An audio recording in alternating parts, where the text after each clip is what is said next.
I did podcasting as practice recently. I like that you're doing the election broadcasting for everyone, because on their recent episode they were like, it's election season, and one of them was like, not on this fucking podcast, it's not.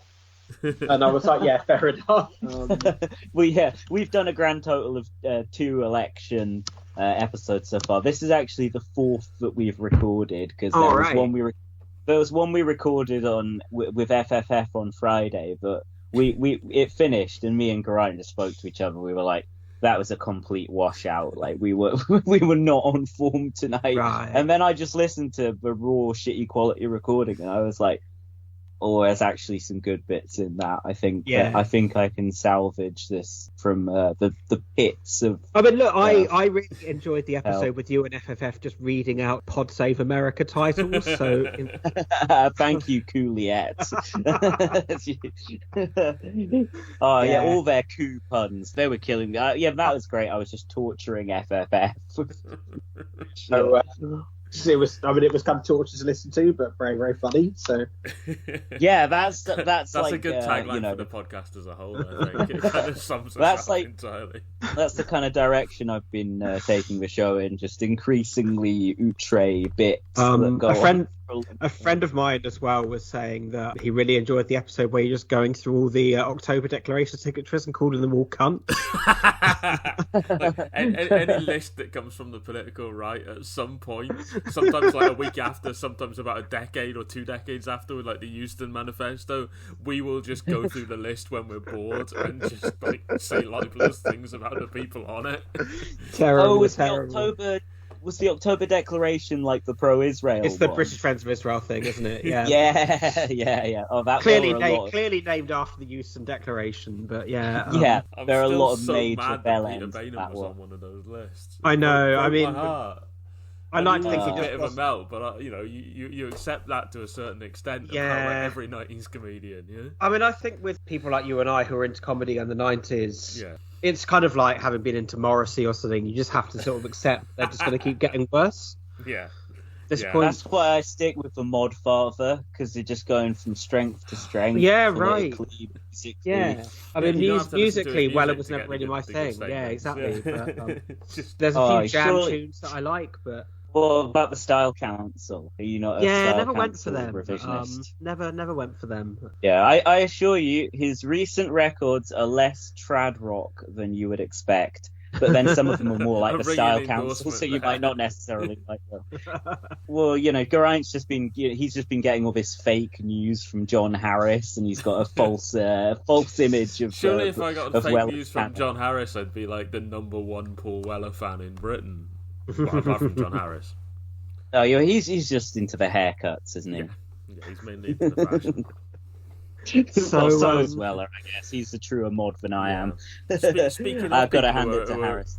Speaking of people who are really into Morrissey and slightly ashamed of it now, what Juliet suggested that I was going to bring anyway as a suggestion as well is, have you seen Luke Akehurst's campaign video? Oh my god! Oh no, I haven't actually. Do you think you might be able to share your screen and show it and show it on here, and I'll splice in the bit from your MP3 Skype recorder file, and then so we can all have a live reaction, because I still haven't seen it yet. I want you to do a live reaction. Yeah. Hang on. Come on. But it's a piece of piss, man. Look, share screen, so it's like at the. Do we all need to be recording then, or I haven't started recording yet? Oh yeah. I started recording, but. Yeah, if you start recording.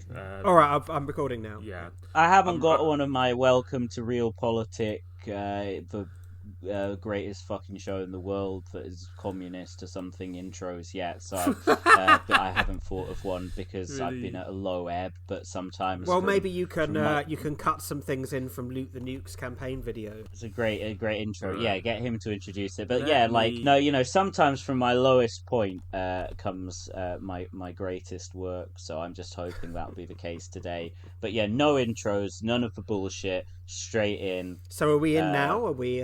We're in now. All right. We're right. We're in the. This is like an episode of In the Thick of It. So this should be a screen share very soon. Can you? Yeah, I can see it. Get this full screen. I will just quickly say, this is Reel Politik election coverage. I'm not feeling like doing a proper intro, but I do feel obliged to introduce our guest.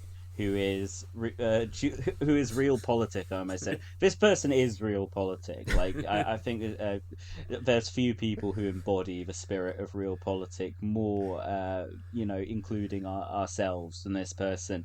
Welcome back to the show, Juliet Jacques. Hi, yeah, honoured to be Reel Politik. Yeah, you've kind of reminded me of the moment where Norwich were in a playoff final, and Daryl Such, who'd stuck around the club for about a decade without doing anything really, stepped up to take a penalty. The commentator yelled, "This man is Norwich City," and then he basically hit the corner flag. Sometimes people work so hard to telegraph a penalty miss. Oh my god, it's never not funny. Well, that was Peter fucking Drury, who has never done anything without working his ass off to telegraph it. So yeah, this is annoying because I respect you, Juliet. So I unlike when Geraint talks about wrestling, I can't just be like, shut the fuck up. I mean, yeah, basically, if you hear Peter have Drury, basically told her to shut the fuck up, but sort of transposed it onto me instead. Yeah, you've kind of done it as if you're. I hate when people talk about football, but I'm nice, so I'll say it to Geraint instead. Fuck off, Geraint. This is a wrestling podcast, none of that football nonsense. Yeah, boxing, whatever. Anyway, I mean, speaking of poetry and line delivery, you've got a video for us? A lot of us were very doubtful about Luke Akehurst, both because he was parachuted in, there wasn't a proper process, and because he's one of the worst human beings on the planet. But today, you guys just don't believe in Israel. I don't believe in it. I think it's a myth. They're doing it all with mirrors. It's like the moon landing. So they got Stanley Kubrick to just sort of come up with some footage of that part of the world every few months, and no, it's not real. Anyway. Luke Akehurst earlier today he's done his campaign video, and after all that wait of him basically not meeting anyone with the public whatsoever. He met the public last weekend. He met a children's party and ruined it. Completely one of the funniest unforced errors of all time. And like a better summation of the man than any actual planned campaign event he could have done. But this is his official campaign launch. Just if you can. Have you seen this yet, Juliet? Because I have not. I have, but I'm going to pretend that I haven't. It's less than 3 minutes long. It's not the longest. Shout if you need me to turn the volume up or down. Okay.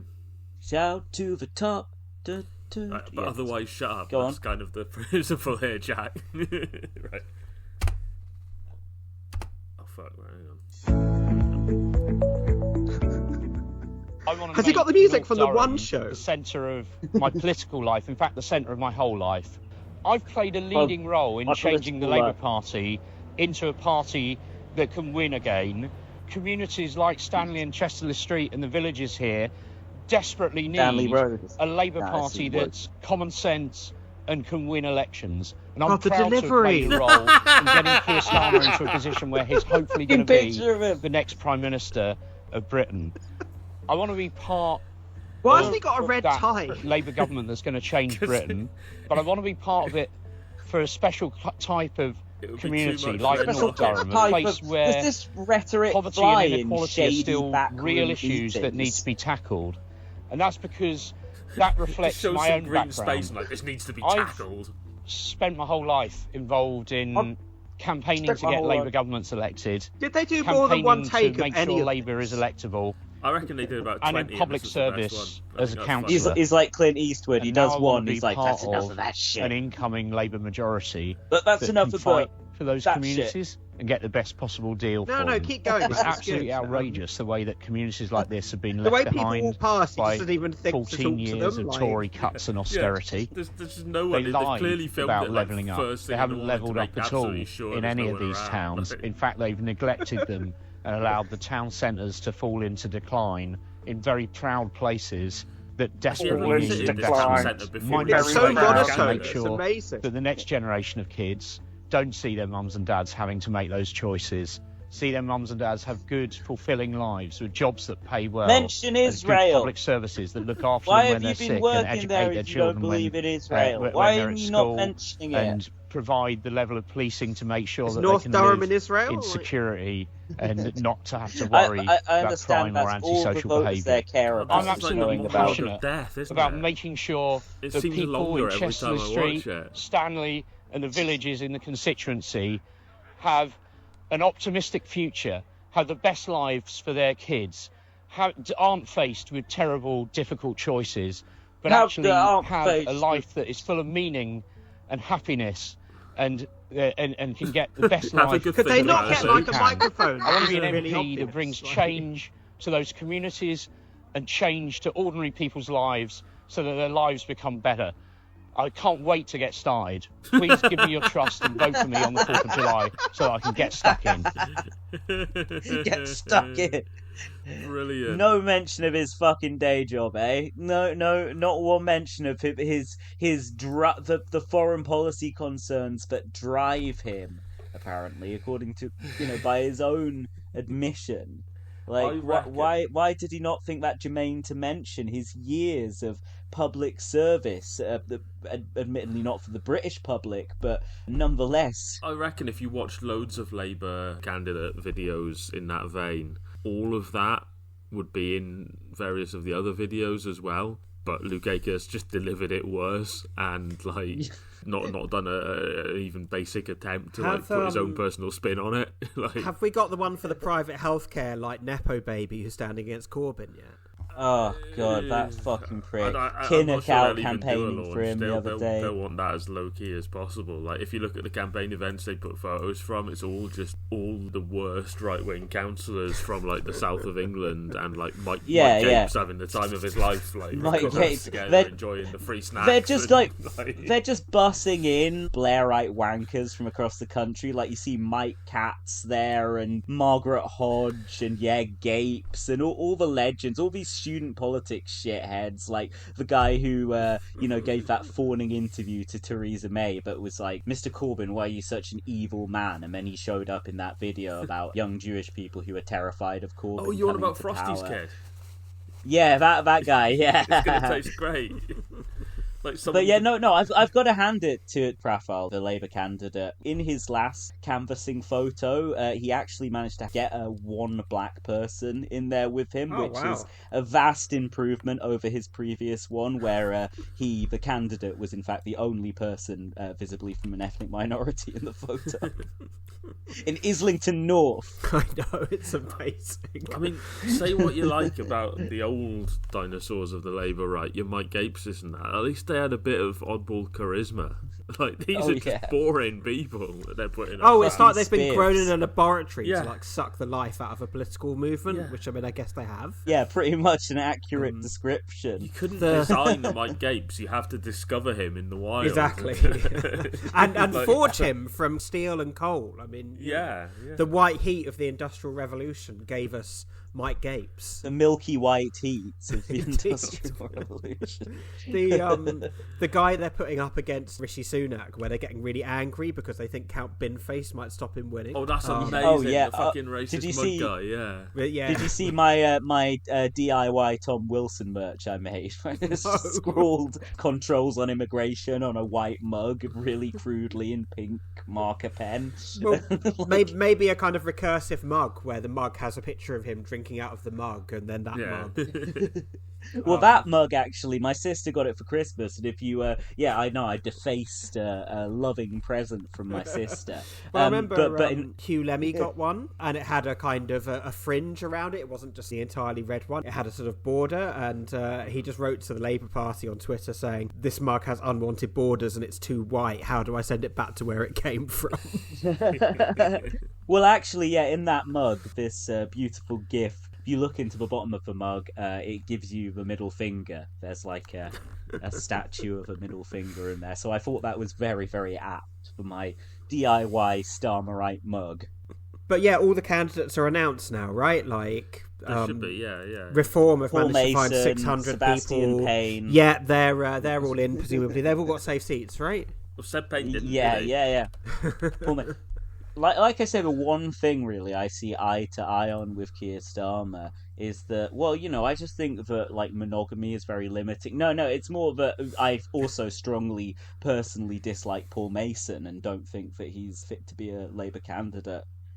I think it's good that the Labour Party is now a changed party that doesn't welcome people like Paul Mason. Well, if you want a political party that supports austerity and foreign wars, this is not going to be the party for you for at least the next 10 years.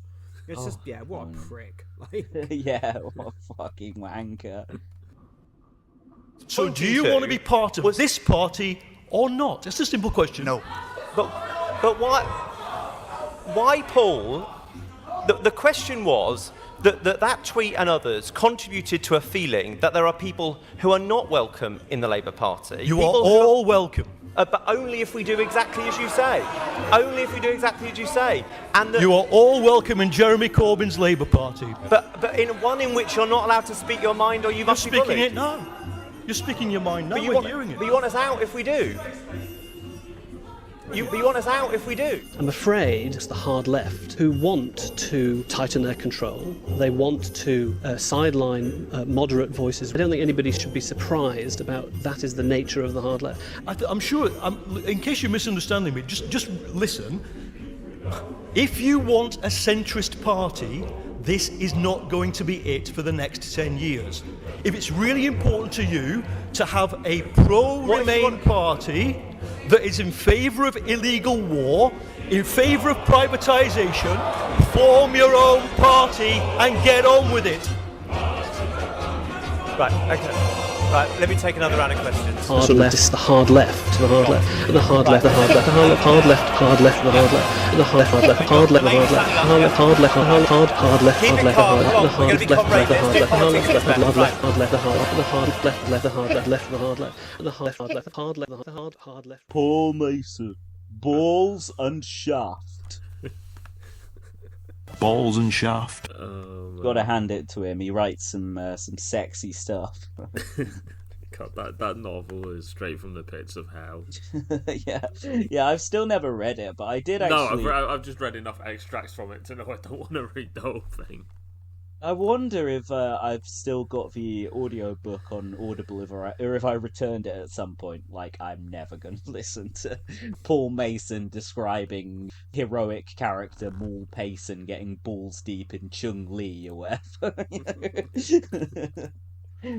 So, I don't know if I'll ever check that one out. Yeah, I feel like I just checked. Seb Payne lost out in Surrey Heath by 2 votes. Yeah, I heard that. Yeah, so funny. Really funny. I assumed he was getting hammered in all the selections and getting like 2 votes in total. No, it's way funnier if he's narrowly losing. Is brilliant. Well, it's because the Conservative Party, it's too democratic a party. As a lot of when I've been hacked drinks with my journalist friends recently, a lot of them said, well, the problem is the Conservatives, they give their members all this say. They elect people like Liz Truss, they elect people like Rishi Sunak when Liz Truss has been got rid of. Like, they have too much of it, unlike Labour, where local parties don't have any say. In the Tory party, members just have far too much of a say in who gets to be a Tory MP, and they just do not respect that somebody like Seb Payne, he has put blood, sweat and tears into journalism, into keeping people informed, into holding power to account, telling truth to power. He's done something braver than putting your life on the line in Iraq or Afghanistan. He's much braver than the IDF. So I just got confused because this is why I quit the industry. I mean, my official story is it was just full of absolute fucking dickheads. But in actual fact, I just wasn't brave enough. It's very, very brave to write endless columns sort of saying things that no one's allowed to say, like, I don't know, trans people are bad or austerity is good or vote for Starmer if one likes it.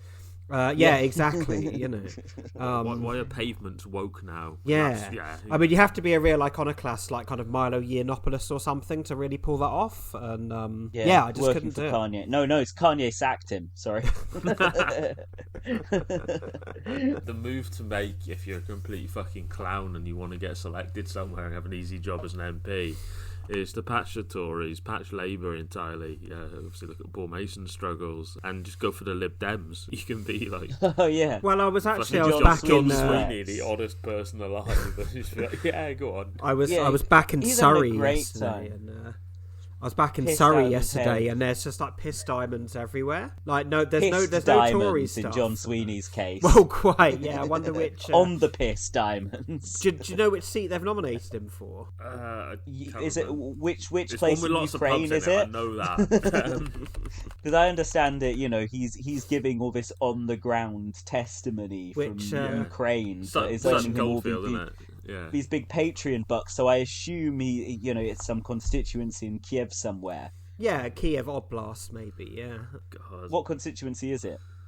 Sutton Coldfield. Yeah. So what's this? What's the Surrey story, Juliet? Well, just that I was back there. Surrey? I was back there yesterday and went to see my parents in Hawley, trying to win them over to the East Surrey Revolutionary Soviet, which sadly they're still not willing to join. They're still going to vote Tory because it's just what they do. And good on them, this is why I don't think the Tory vote is going to collapse as much as people think, because I think there is just like a big wall of pensioners who will just do it no matter what. And they've maybe got like 2 more elections of that, but we'll see, I guess. But there's no Tory stuff up anywhere. I only saw one Labour thing, which is my dad and I drove to Dorking to go and watch Surrey play the Chagos Islands at Dorking Wanderers. But we saw one. Very interesting, because the Chagos Islands very, very linked to Jeremy Corbyn. Well, exactly, Surrey, yeah. Not very. Not so linked to Jeremy Corbyn, except maybe through me and you, Jack. But there we go. The Chagos Islands, one of the last remaining vestiges of the British Empire, sort of colonial possession, and Surrey, a place that was frankly the backbone of that empire. Sure, huge contributors to it. Anyway, I didn't do it. Anyway, we only saw one Labour thing anywhere, which was a big detached house in Dorking, which is the kind of people that Starmer Labour is for. But we did see a lot of piss diamonds. There were plenty of Lib Dem placards. Their slogan this time was working for you. They weren't going with winning here this time. They went with working for you. Can't keep track of the slogans. And Ed Davey was in Surrey today at Thorpe Park. They launched the manifesto and he went straight to Thorpe Park. So he should have done a big photo op with the Thorpe Park rabbit. I don't know if that thing's still there, but... I love that it's the most successful campaign strategy they've employed in about 15 years, and it is literally just find a daft tourist destination in every place you go and just be photographed there having a laugh. Don't mention any policies. Well, the thing is, their manifesto came out this morning, and for work reasons, I've got to read at least some of it. It's over 100 pages. What are they doing about the water purity issues? That was what got me into Lib Dem politics previously. I don't know. I think there is a fluoride pullout. Oh, okay. Maybe I'll just read the executive summary. But yeah, I mean, there is actually a big manifesto. I mean, fuck knows what's in it. Maybe it just says screw Flanders over and over again. I don't know, but yeah, I'm sure they're doing. To be honest, I haven't paid much attention to them. Or the Conservative Party, really. But any votes they take from Labour, very funny now, as opposed to the last several elections. Really good. Yeah, I'm honestly, this election, I've been purely focused on hating Starmer. That's been my sole priority. I've been so focused on it that I've been out campaigning against him because, of course, I live in his constituency. Tell us about campaigning for Andrew Feinstein. Yeah, so I mean, I'm only a few days into it. Basically, I signed up to campaign for Andrew, firstly because I think he's a really good candidate. He's got a great record of working with the Mandela government and working against apartheid in South Africa and in the Middle East. Mm-hmm. I just think he's a really interesting and intelligent candidate, and somebody who I really feel I can get behind. And I just fucking hate Keir Starmer. I think he's like the worst human being who's ever lived. And, he couldn't, frankly, stink any more of the establishment if MI5 were to, waterboard him in an ocean of the Queen's piss, which I think he would do if Murdoch told him to. Exactly, yeah. I think you get a thrill out of that. Yeah, I think he would. But again, no way of knowing without a controlled experiment. So I say do it. But yeah, so, the Feinstein, I mean, obviously there's lots of volunteers and not just from Holborn and St Pancras, because lots of people want to come and help. So, kind of growing team of canvassers. I mean, I can't honestly sit here and say I think we're going to win, but it was very notable going out canvassing on Saturday. And just nobody wants to talk about the election, barely anybody. Where we were canvassing, it's sort of like the estate around Somerstown in Euston, which is really like the backbone of the Labour vote in that constituency, because there's a real range of, economic backgrounds here. There's the area around Regent's Park, which is just incredibly wealthy, but there's also quite a few estates around there, including around Regent's Park. And then there's quite a lot of, sort of various strands of the middle class as well. So really, really mixed demographic. But you would think the estates around there would be like the backbone of the Labour vote. And all of the canvassers between us met one person who said they were going to vote Labour. Wow. So lots of people said they're absolutely not going to vote Labour. They really fucking hate Starmer. And, it was obviously a mixed bag trying to persuade people to vote for an independent candidate. Some of them knew Andrew, one or two of them personally, and there was some interest in him and the positions he was taking, but by and large what I found, and I wasn't really surprised because it's how me and all my friends feel as well, was just really just not wanting to engage in this election at all, and really just feeling totally disillusioned, disenfranchised, and really disconnected from the whole thing, and just feeling kind of pure contempt for the whole thing. And I think that's how a lot of people are feeling, and it really just confirmed my feeling that the turnout is just going to be through the fucking floor.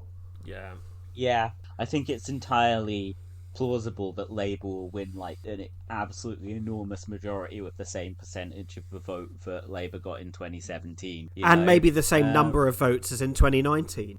Yeah, exactly.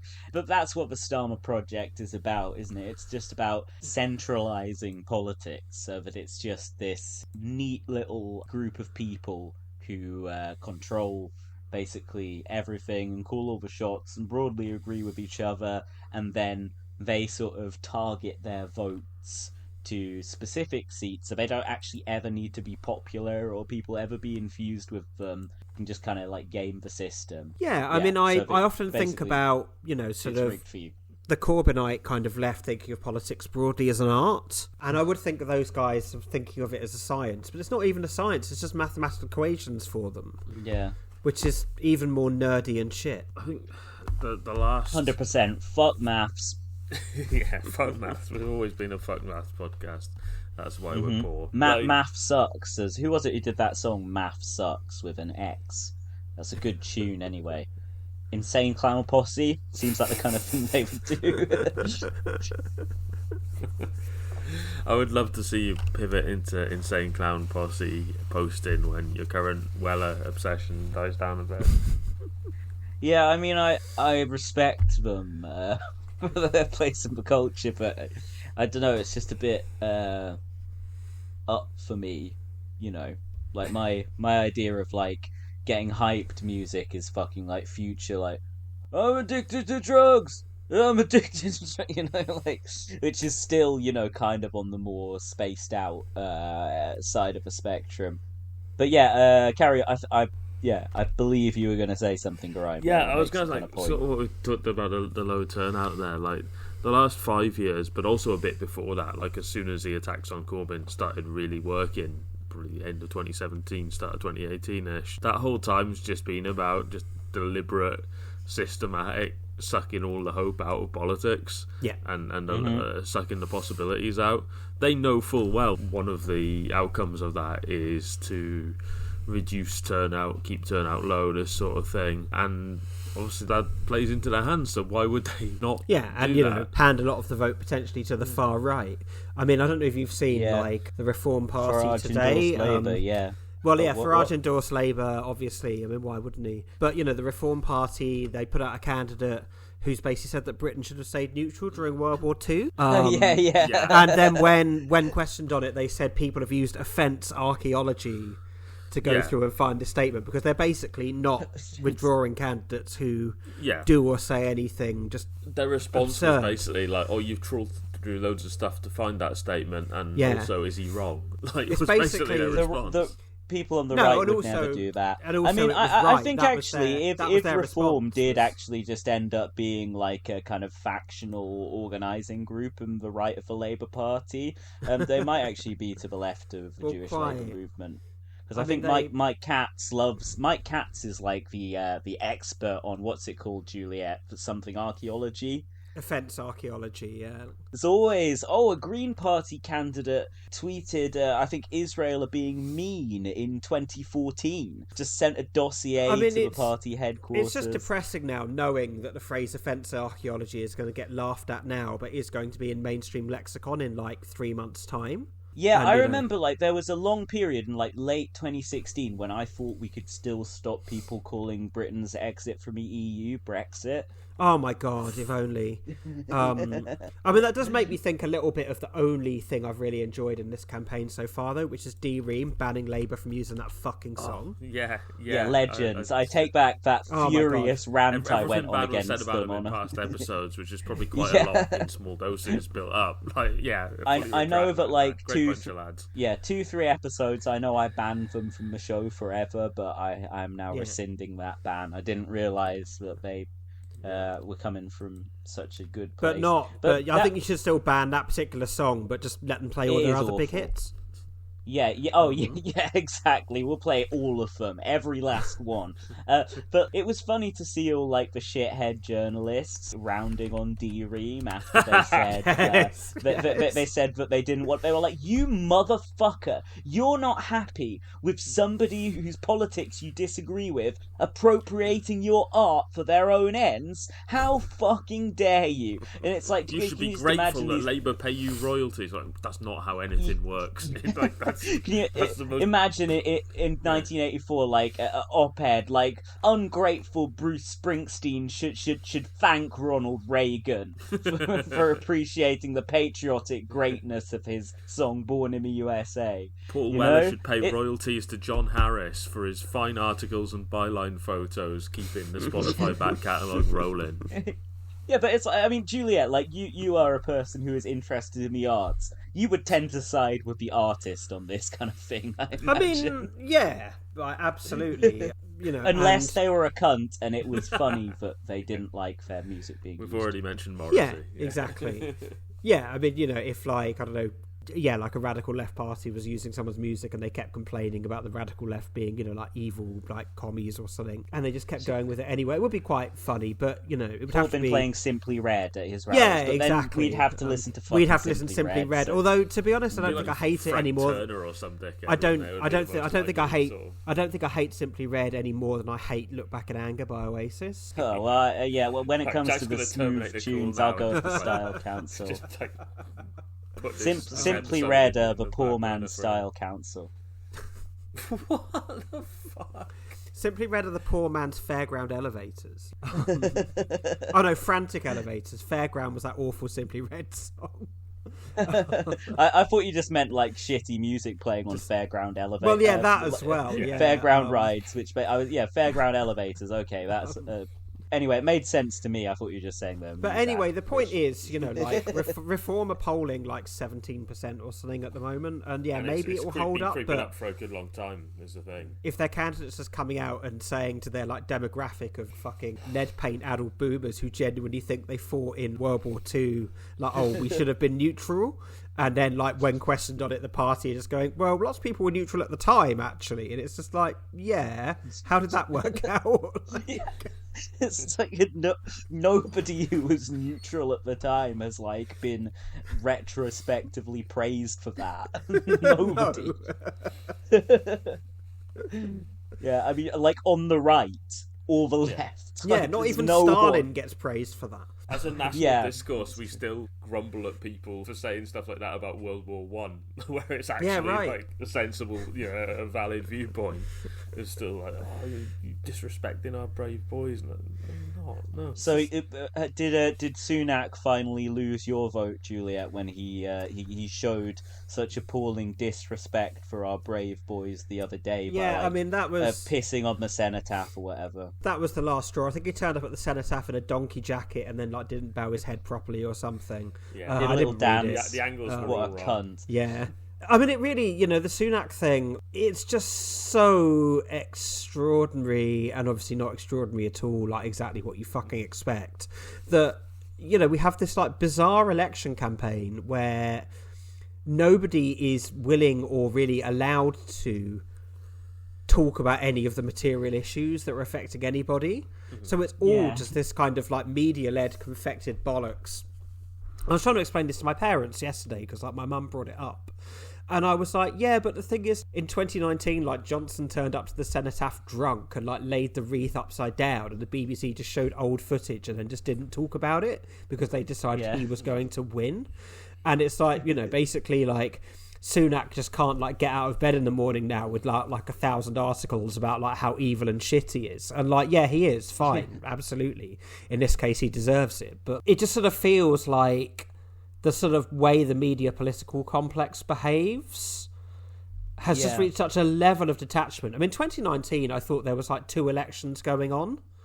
And, there was the sort of election we were all having, which was kind of talking about the NHS and the state of schools and the amount of homelessness in London and all the rest of it, material issues. And then the election the media were having, which was just this kind of bullshit. And basically 2019, the election was kind of do you want to live in reality or fantasy? And fantasy overwhelmingly won. It was just a massive victory bullshit. And we've just been living with that ever since. No, a really embarrassing shit fantasy. It's people call the left fantasy politics, but at least it's nice. Well, at quite. Least imagining a fairer world is nice. What but is that it's not. fucking fantasy? Yeah, and this is it. We'll and get Brexit done and fucking... The left's politics were kind of grounded in saying, well, look, this is a sort of socio-economic reality around us. What tools have we got to try and change it? That's a better way of putting it than they were nice. Yeah, I mean, but also they were nice, and this is it. And then you read the paper, and it's just Corbyn's going to get Al Qaeda to blow up your house and then build a mosque over it, whilst recruiting your children into the IRA. And it's just you go out canvassing with momentum, and it's a sort of 55-year-old school teacher who just thinks that she shouldn't have to pay for glue sticks herself. Exactly. And and obviously after that election, I did kind of think, well, look, at least maybe now they've gotten rid of the left, it might be a little bit less insane somehow. But no, of course it can't, because we were just on that path now, and that's it. Because it's the same thing. This is Starmerism is just part of the whole reactionary project. It's just about narrowing the possibilities in politics, so people with broadly the same right-wing view of the world get to basically have every inch of politics for themselves. Yeah, but the sort of pretense that it's, again, the sort of bullshit machine, it's the sort of pretense that it's being fronted by this really sort of slick, smooth talking fucking Quincy lawyer. And it's look, no, you've just got a fucking Toby jug with a Union Jack on it, stuck a shit Morrissey quiff on it, and it's somehow more racist than both. Yeah. Have you seen the clip yet, posted by the great citizen journalist A. Up Lovely? I saw this was going, but I haven't watched it yet. Yeah, Starmer talking to the little child in less than 24 hours, and the little even girl the is notes that the Labour right are leaving are just desperate. They're vote that shit down. I can't even remember what it was, bullshit. but it was the community note admitted that there was no need for the community note within it. Vote down that fucking community note and then vote that cunt Starmer out of office. That's why I say. Well, it's just so in the winter months, we have to sleep with blankets on our bed and like a fleece and a onesie because it's so much to pay for the heating, so we don't have to have it on all night. So you zip yourself into a onesie. Yeah, and just so my kids used to do that. Don't my freeze. boy's 15 now, 6'1", so I gifted quite a big onesie. Toozy. Yeah, that's right. Is there less treats as well sometimes? Yeah, well, it's hard because but it's good that you and Daddy both work. But no, it's just so Starmer's out, he's pressing flesh, with not not in the way that he allegedly likes to with junior employees, but he's out there, meeting like the ordinaries, the fucking plebs, and this mum and young daughter are talking to him. The daughter's saying, sometimes we can't afford heating, and so I have to wrap up in this big onesie to stay warm at night. And Starmer's just like, my son, he's 6. It would have to be a fucking huge onesie for him. And then, like, he literally just like sort of looks a bit awkward for a second. He's like, my son's really tall. Like, complete No. The most You're in awkward bit is You've got no responsibility or no direct responsibility personally for your poverty. So how hard is it to go like, well, I hope to be elected and hope to do everything I can to change it. You don't even have to commit to any policies or anything like that. You just reassure the kids. Like, yeah, but I think he felt that he might have to. He felt that if he acknowledged the suffering deep down, I think he thought that, oh no, maybe people will think our policies are inadequate. But no, the most awkward bit in that video came after he'd done the big joke about his son and everyone had a good laugh. And then he's just standing there and he doesn't know what to say to this little kid. It's like, he can maybe, he's got like one stock response, like, okay, human make joke, and he'll come out with that, and then he's spent. That's all he's got, and he's just fucking standing there. He doesn't know what to say. It's so sinister the way British political discourse in general just goes straight for the throat on people's personality and speech mannerisms and voices and that. And then there's just been 5 years of just full-on Emperor's New Clothes with Keir Starmer pretending that he's some of the really obvious... He doesn't have a voice that's like Ed Miliband turbocharged. Fucking three-quarter Partridge, yeah. But there's loads of clips of him just in the middle of a 1 or 2 sentence answer in an interview just going like... That's just a change I'm going to make. Completely miswired. I could talk about how much I fucking hate him all night and like all the different things I hate. And like when you when you loathe someone so much that like everything they do pisses you off, and when you're like living with people at university or something, you're just sick of your flatmates. Like, he eats his cheese like a cunt. And that's kind of how I feel about Starmer. Like, one thing I've enjoyed noticing is that on the odd occasion where journalists like Sky News people have basically danced around the edge of the question, look, mate, it's quite simple. If you lie to your party, why wouldn't you lie to the country? Yeah. And you can see the sort of face he makes when he knows that question is coming. And this sort of weird, quite Gapesian movement he does with his mouth. Really pinpoints it. I keep meaning to like go through one of the footages and screen grab it, but I haven't got round to it. So if any of you are listening and you want to do it and claim that observation as your own, like, fine, I'm not precious about it. But there's a bit in Time Trumpet where they're talking about David Cameron, which is who Keir Starmer is. And they say, do you remember David Cameron? He had a face like a whoopee cushion. And one of them says, no, I don't think I remember him. And he's like... And when he opened his mouth would sort of move like the aperture of a whoopee cushion when someone sat on it. And that's the face he makes when someone's about to say to him, like, look... You got elected as leader of this party on a pack of fucking lies. Yeah. How can anybody trust you? Whenever he's in like a group setting where there's more than just him and the interviewer and anyone criticised, like in the debates or whatever, I only saw clips of it, but like whenever anyone's criticising him, whether the criticism's legit or bullshit or anywhere in between, he just starts muttering to himself and like visibly fuming, like, you're not supposed to talk down to me. I'm the boss. I was the fucking boss in my last job. I'm the boss of the Labour Party. I'm an important man. You don't. His whole affect is exactly that. It's like every fucking middle manager you've ever had who sort of puts his hand on your shoulder on a Friday afternoon and says, look, I can absolutely assure you that everyone's job is safe, and then lays you off first thing on Monday morning. It's like, oh, did you see the footy last night? Anyway, I need you to work late tonight. I know someone whose father plays football with Sir Keir Starmer, KC, and I have asked this person if her father can, like, put in a few reducers. I was going to say, can we crowdfund for a reducer? Like a sort of Francis Benali on John Fashanu job? Yeah. I don't know. I think that this person... We need to get him some Marco Materazzi supercut videos. Oh my God, yeah. I think this person is paid off, and he just sits at home on his arse, and then he calls up the media and he says, oh yeah, just had a great game of football with Keir Starmer, who loves football. I don't by it for a second. Well, the amount of freebie football games he's been to, it's quite something. Always in the executive boxes as well. Registers interest. There's free food and...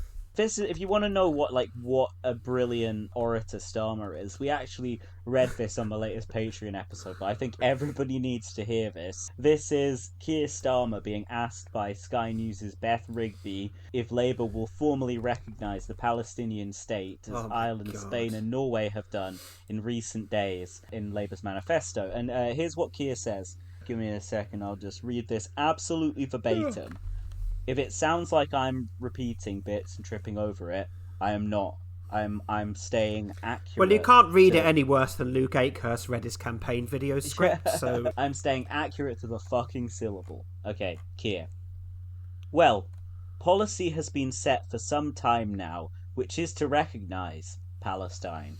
So, a viable Palestinian state alongside safe and secure Israel as part of the process, at the right time in the process, to make sure that we can actually get to the resolution, to the end sort of resolution of this can't be at the end of the process. Be clear about that. But what it does need... Sorry, you're still going, sorry. is an international sort of backing and consensus about the right point. And then his next answer is, I will work with our partners on this because what is important is to ensure that this actually happens. And that's only going to happen if we work with our partners on it. So it's part of the process, but a very, very important part of the process. It's like a really, really, really boring version of Trump. Say, Trump would be fun, just like going on about fucking sharks or something. Well, I said it was more like Biden in the last episode. I mean, there was that very troubling interview with Biden where he was quizzed at length on his foreign policy positions, and then they released this direct transcript of the interview, and it was probably more than any video or whatever, the most revealing thing yet as to how fucked Joe Biden's mind is. And that quote from Keir Starmer, literally talking about the same issues that Joe Biden came across as completely senile on, it actually came across as worse. Did anyone ever manage to find the clip of Biden that Chapo Trap House reference of him referring to President Trunt?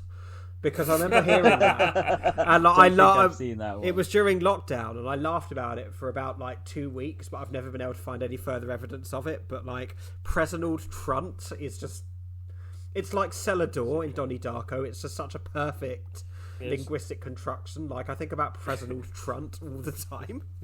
Celador. The man is so old and senile, he's turning into George W. Bush when he was a normal age man. Jack, have you ever seen Donnie Darko? Maybe you're too young. I have, but not in many years. There's this sort of whole thing where they really kind of fixate on the phrase Celador as a sort of particularly kind of perfect and beautiful just sort of set of syllables, and I feel the same about President Trunt. Yeah, I get that. That's how I feel about the phrase Keir Starmer is with Baroness Jenny Chapman. Yeah, I mean, it's just a nice collection of syllables, right? I mean, there's no meaning to it. You wouldn't even ask people to think about the meaning of it. It's musical. Yeah, it exactly. just sounds right, like an activation phrase of some sort. It's great. But then this computer suddenly just powers down. Is it an activation? Is it an activation phrase for shippers to suddenly become bound? I don't know who it's an activation phrase for, but let's get this out to as many listeners as possible, just in case. In case someone knows. I'm going to recommend listeners read Catcher in the Rye, but in fact I've just rewritten every page of Catcher in the Rye to say murder. I won't continue. No, that book's caused enough trouble already. Yeah.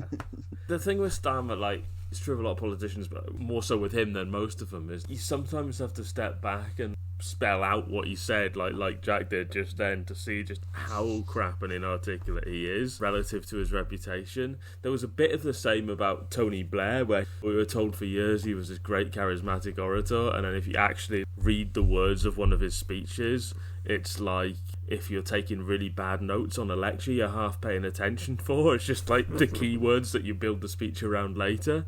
It doesn't make sense. But like, yeah, I mean, what says. Blair benefited from was the age of Blair wasn't not the even default 24-hour media I at that so point. He benefited from being the first Blair. Well, yeah, and also was the sort of perfect politician for that sort of television age. Like before, there's like 24-hour news. Before there's like the man naturally spoke in like 5-second sound bites for the TV news. Exactly. Probably if he hadn't gone into politics, he'd still talk like that. Yeah, and it looked quite good. And they had thought about their lexicon as well. They had carefully thought like, oh, we'll use the word modernise to mean privatise and things like that.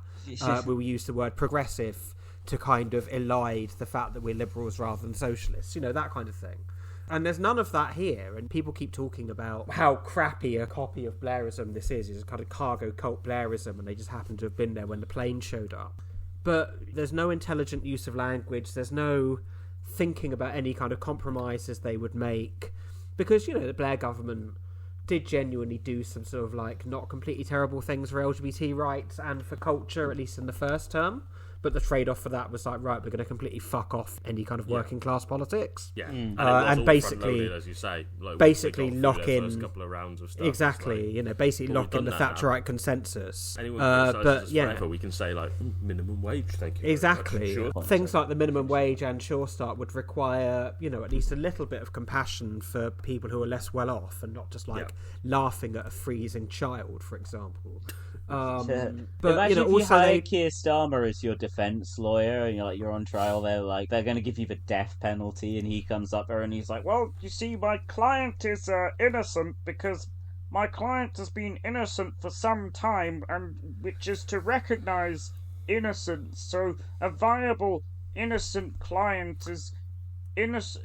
You laugh, Jack, but you laugh, but he got privately Clegg off. So I don't know what you're laughing about, but just like you hire Starmer to like abolish the death penalty in your country, and you just end up with like, and he ends up accidentally getting it installed in Britain, shot in the streets.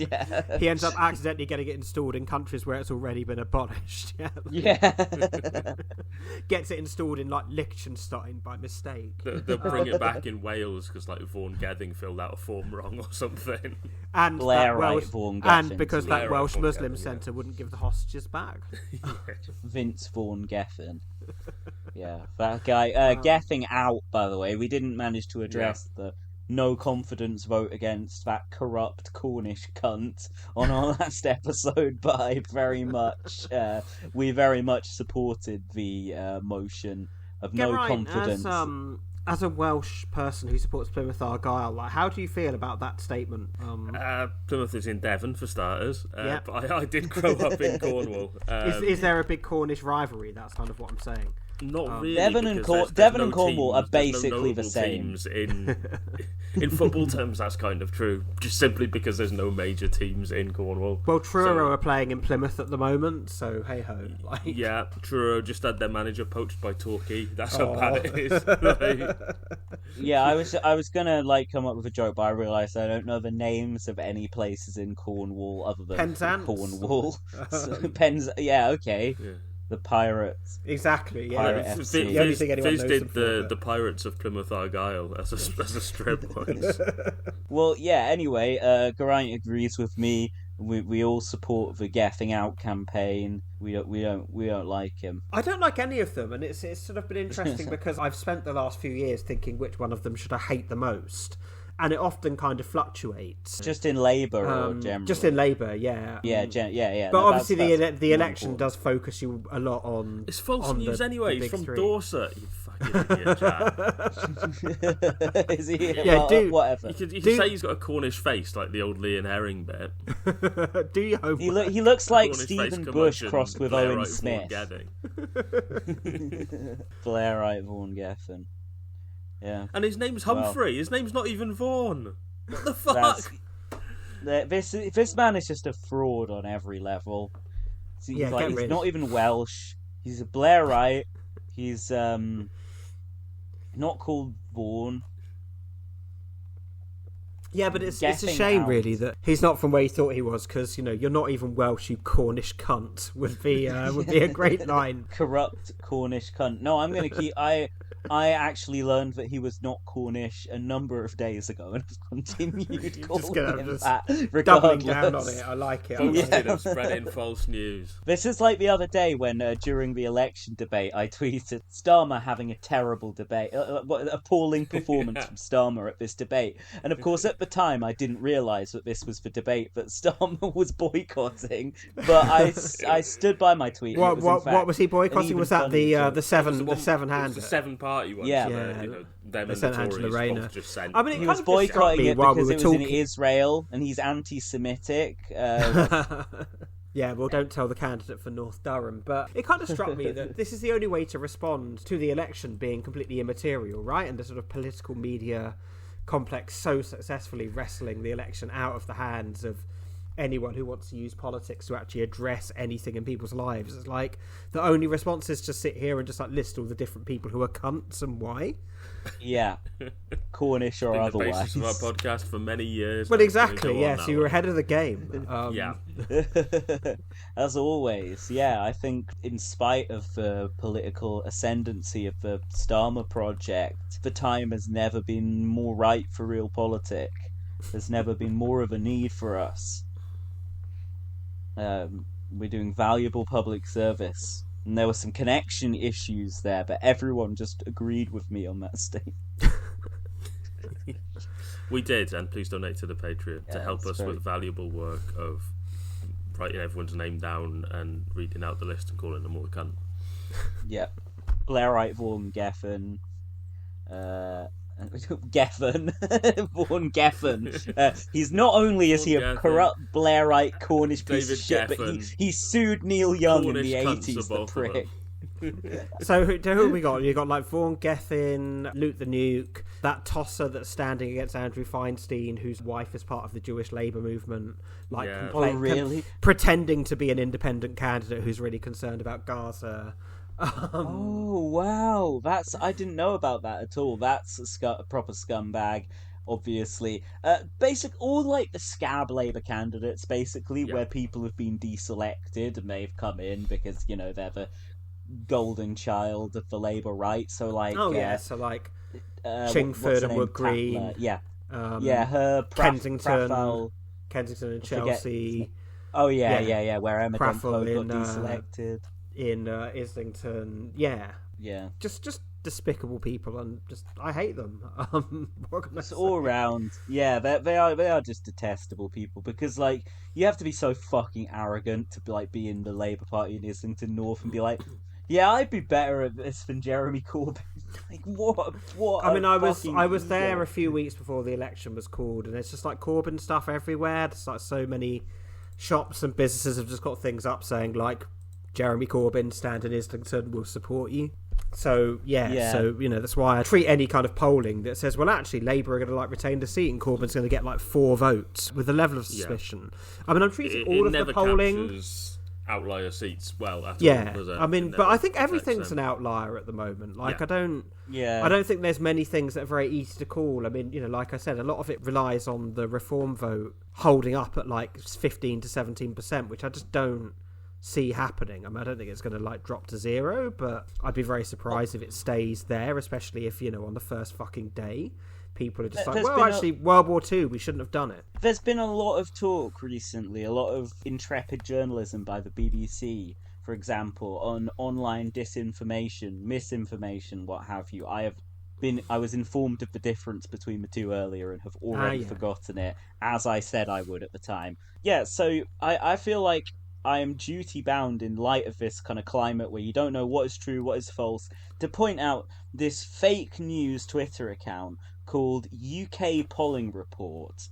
24.3 thousand followers guzzling these pieces of shit's fucking swill. At Polling Report UK, seat projection, Islington North, Labour hold, majority 55.46. So let's just look at these numbers a little bit more. Jeremy Corbyn is at the bottom of this, minus 0.44%.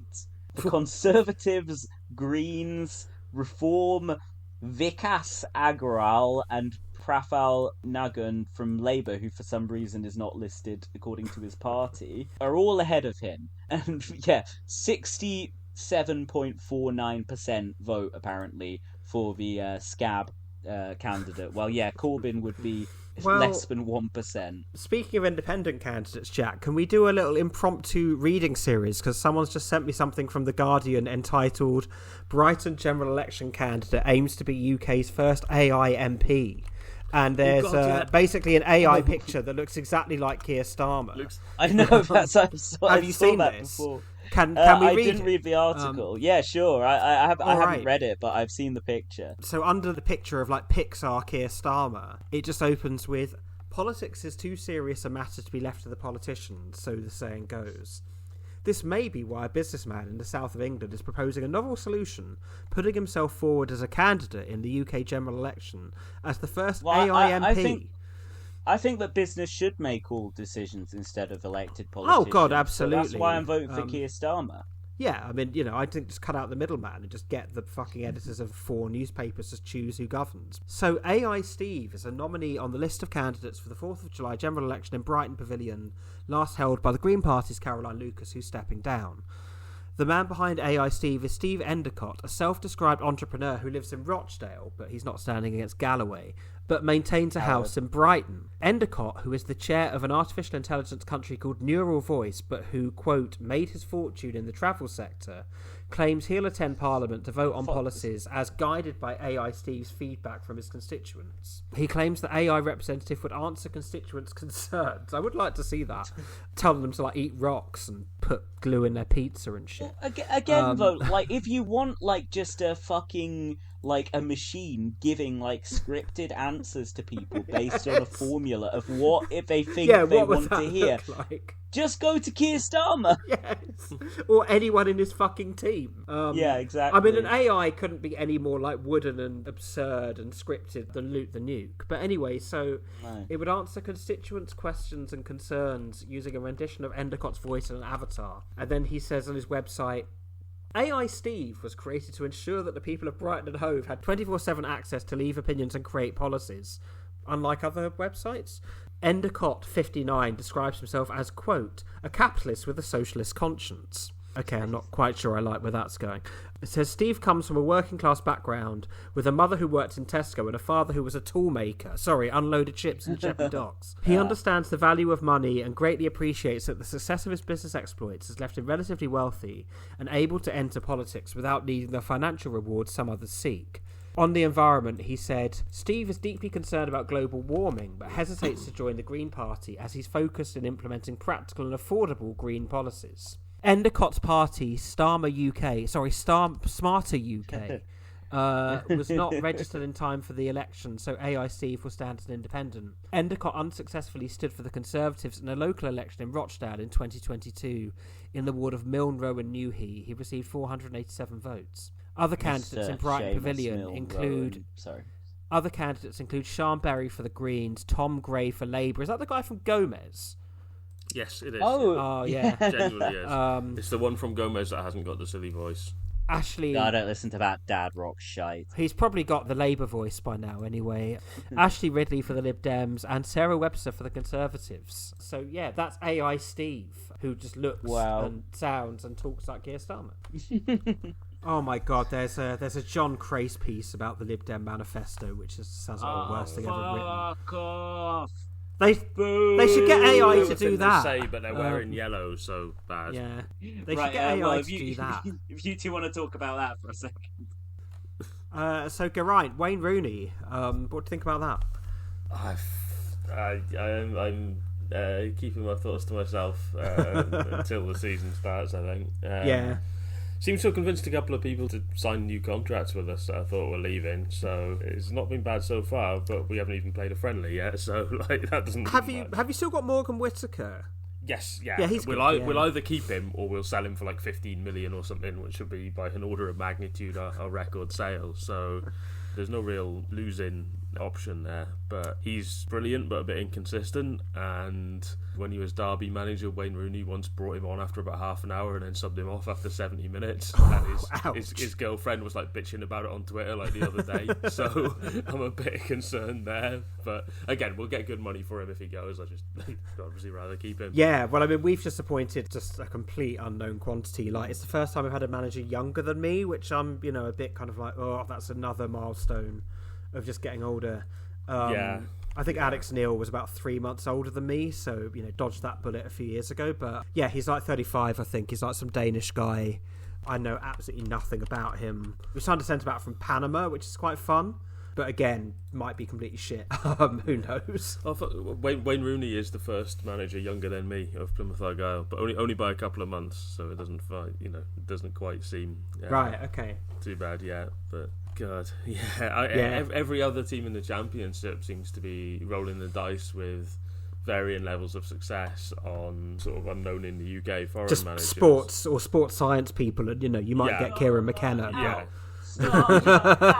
Starmer out. Go with people our director of football trained like 20 years ago. Baroness Jenny Chapman. Starmer out. Starmer out. Jack's doing football chants. He is, that'll be you going round Home Park. Well, due to my on the Argyle forums, due to my fandom of Oasis and Paul Weller, I've always had a strong affinity with the football hooligan culture. Well, I mean, Jack, all the bad bits of being a football fan without actually getting to enjoy any football. You should come and support Surrey with me as we play like various places from around the world that people of the home counties have element of football have immiserated. Culture. Yeah. I prefer the more liberal inner city football hooligans. The picture of me and the Skype call is me playing for Surrey a couple of years ago. In with those bright Lib Dem colours. Yeah, exactly. Blue and yellow, the two parties that have representation in Surrey. Juliet, Google the cover of Richard Thompson's new album. It's called Ship to Shore. And does it remind you an awful lot of a certain former journalist, current Lib Dem candidate, and all-round legendary... I think the seagulls would not want to sit on his shoulders, but otherwise... if you replace the seagulls with dubiously aged Ukrainian schoolgirls, I mean, God, I just think about the summer I spent living in Ukraine and, how sort of politically complicated it all is, and then the fact that it's just become a cause for Lebra for just a lot of the worst people in Britain. And when I was goes in there and goes like, fuck Putin, way, and like me. I guess 3,000 quid a month, fucking. When I was in Ukraine, if I saw that flag, I'd be like, right, there's fascists nearby, I might try and make a move. And obviously my solidarity is entirely with the Ukrainians on this. Putin's completely in the wrong, but every time you see that fucking flag, criticism of John Sweeney, and I immediately thought that is apologism for Putin. Yeah, absolutely. Well, no, it's just understandably you should. I just want to clarify. But yeah, I mean, again, it's just quite funny that once again, I've ended up running a fucking mile whenever I see that flag, because just if it comes up on Twitter, you're about to see some of the worst opinions in the world. It's the Ukraine version of when you realise you're in a Rangers pub. Oh my God! Yeah. Anyway, that's a wrestling reference, right? Yeah, absolutely. Yeah. I mean, we could talk a little bit longer if you want. Now I've had a piss, I'm sort of re-energised. I'm back. I'm ready to do it all over again. All right. Well, yeah, kind of up to you, really. I think I've said everything I've got to say about the election, which is really not very much. I've done a bit of canvassing for Andrew Feinstein. I might do a bit more. You're going to do any for Jeremy Corbyn? I might do. I mean, I'm not really sure how much he needs my help, but I would like to just go along just to get the feel of it. Yeah. Yeah, I hope he really has got it in the bag. Some of the worst people in the world campaigning for his opponent, so that's like the pull factor, really. You might actually get to hiss at Mike Gapes from across the street. I'll do some Dent code as well, I think. But it is, it is kind of is she weird. Running as an independent? She is, in obviously in Kensington and Chelsea, which is where I did most of my campaigning last time, and it's where I work as well. I teach at an art school based around there. But I was sort of campaigning for a lot of these people last time round with real kind of desperate hope in my heart, and this time it is really just kind of it's good to be campaigning. It's good to be kind of doing something. But, this feeling of very, very unlikely to win. If you do, you've got maybe 2 or 3 people in Parliament. And just to small aspirations. Exactly, the level of like diminished sort of expectation and hope is just kind of unbearable, really. But again, that was, as you said earlier, that was the entire point of this kind of 7-year exercise to get us to this point. Yeah, but that's why for me Corbyn is the most important race, even more than Andrew Feinstein, which I think what was it? There's that phrase. I think Andrew Feinstein literally used it himself in this interview I watched with Low-Key, rapper and follower of the Reel Politik Twitter account, was interviewing him for Declassified, I think. And Feinstein said, you can have a successful campaign without winning. If there's success without victory, I think that was it. And so, I don't expect Feinstein to win, but I hope that he shows that there's a considerable anti-Starmer protest vote. But I really hope Jeremy Corbyn does win, because on a personal level, a political level really, it's disgraceful what they've done to him. And in fact, I should have clarified, it is just all round disgraceful what the Labour Party has done to Jeremy Corbyn, because I think a lot of people, when they kicked him out of the party, what turned out to be for good in 2020, basically, a lot of people are like, oh, Corbyn is damaged goods. Like, there's a limit to how much sympathy that this guy can get. So, whatever, we don't care. And that was the most colossally short-sighted response that I've seen from some people at the time, like the SCG members who wouldn't sign letters of support for him, some of whom have now been deselected, Lloyd Russell Royal and Sam Tarry. But it was disgraceful politically what the Labour Party did to Corbyn. It was an insult to everyone who had supported him and voted for him and backed the party when he was leader, to kick him out the party. And it is the most fucking... I don't think anything in my life has made me feel more powerless than people who I had placed hope in being part of a socialist movement just kind of going, oh, well, Jeremy Corbyn, he made a dodgy statement. I guess Starmer's kind of got his reasons. Not realising that they themselves, it was over for them that minute that they fucking kicked Corbyn out. That was the end of the Labour left. Yeah, absolutely. I mean, for me, being involved with the Labour Party was quite an anomaly because, I sort of came to them in 1997, and growing up where I grew up, I was just like, well, they weren't really on the radar even in 1997. That's how deeply kind of conservative it was. But, obviously, Rishi, you can do it. You got East Surrey in the bag, you can do mate. it. Yeah, he'll still win East Surrey, I think, if my parents are anything to go by.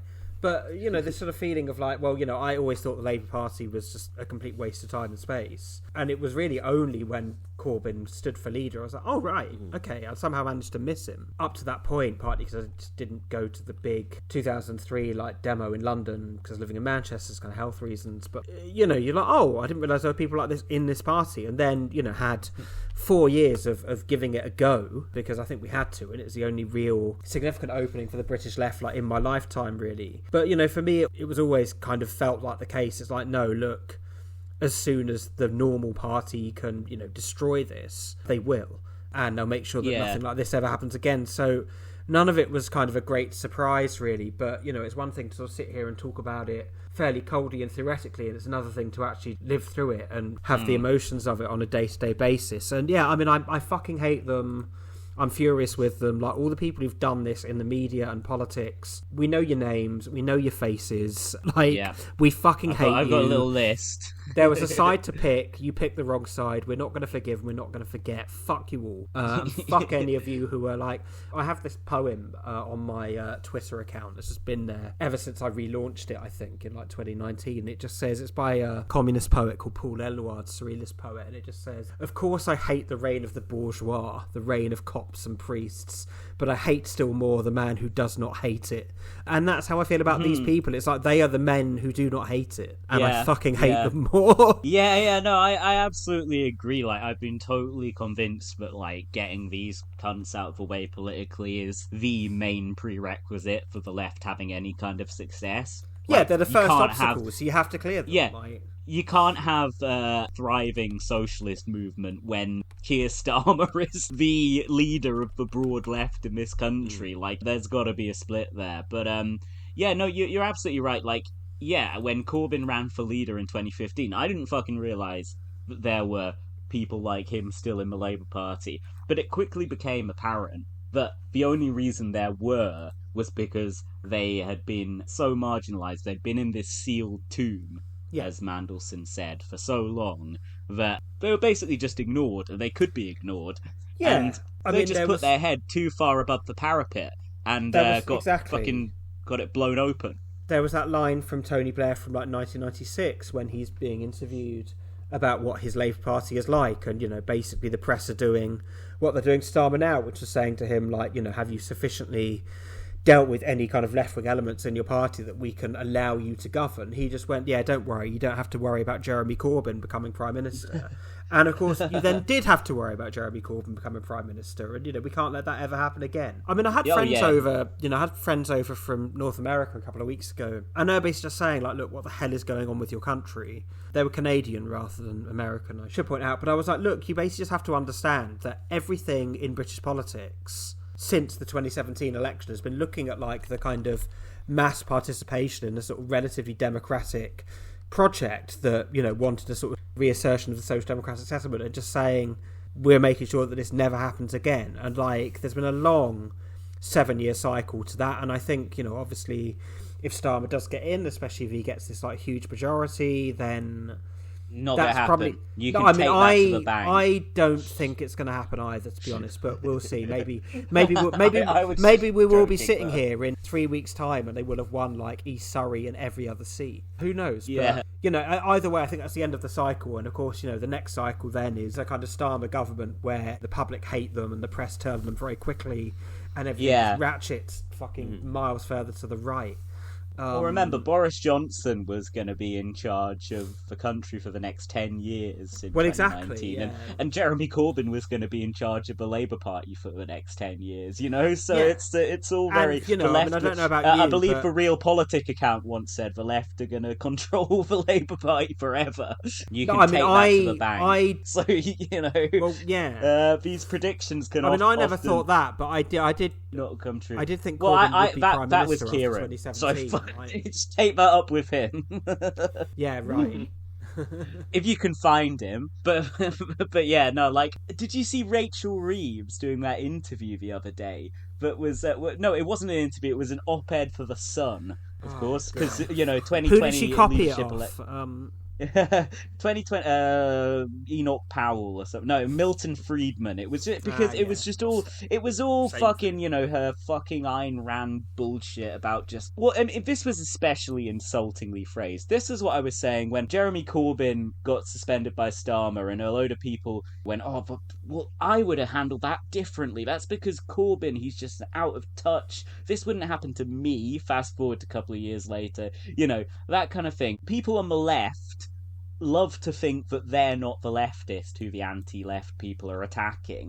And this same thing is like, Rachel Reeves, the whole headline of this piece was like, I rejected Jeremy Corbyn's manifesto, Jeremy Corbyn's fantasy manifesto. The Conservative Party is the same. I'm like, how the fuck can anyone who has a modicum of self-respect vote for a party in 2019 and then vote for the fucking party again when their leading figure comes out and says, yeah, we were shit in 2019, I fucking thought so, and I rejected our offer outright when I ostensibly ran on it. It's like, I mean, I kind of want to settle a score here, but like, earlier on I was reading some of the Facebook posts of David Osland, who's like an old Labour left guy who I talked to a bit back in like the Corbyn years and stuff, and always seemed on the Labour left, and there is not a word of criticism of Starmer in any of... He just